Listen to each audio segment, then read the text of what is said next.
Class 7 থেকে 12 পর্যন্ত সমস্ত ছাত্রছাত্রীদের জন্য Edubhavan online education app Google play store থেকে ফ্রিতে ডাউনলোড করো, লিংক ডেসক্রিপশনে।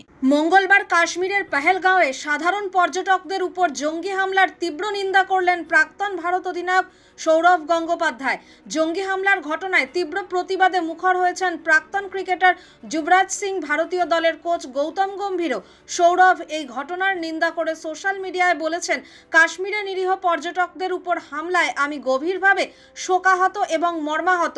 এই ভয়ঙ্কর ঘটনায় ক্ষতিগ্রস্ত পরিবারের প্রতি আমার আন্তরিক সমবেদনা জানাচ্ছি। সাধারণ পর্যটকদের উপর এই ধরনের হামলা মানবতার প্রতি অবমাননা। তিনি একই সঙ্গে কঠিন সময়ে ঐক্যবদ্ধ থাকার পাশাপাশি হামলায় আক্রান্তদের দ্রুত সুস্থতা কামনা এবং শান্তি প্রার্থনা করেছেন। ভারতীয় দলের head coach Gautam Gambhir social মিডিয়ায় লিখেছেন, মৃতদের পরিবারের প্রতি আমার সমবেদনা।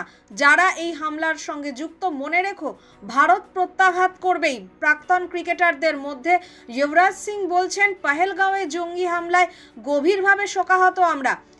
মৃতদের পরিবারের প্রতি আমার সমবেদনা।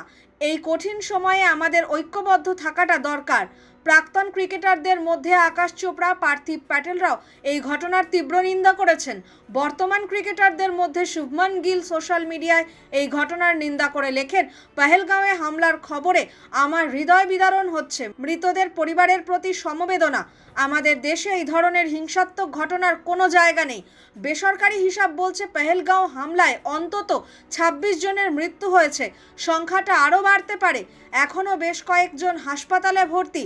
পুলওয়ামার পর এটাই ভারতের বুকে ঘটে যাওয়া সবচেয়ে বড় জঙ্গি হামলা, অন্তত মৃতের সংখ্যার নিরিখে। পুলওয়ামা যেমন গোটা ভারতকে নাড়িয়ে দিয়েছিল, এই ঘটনার ভয়াবহতাও কোনো অংশে কম নয়।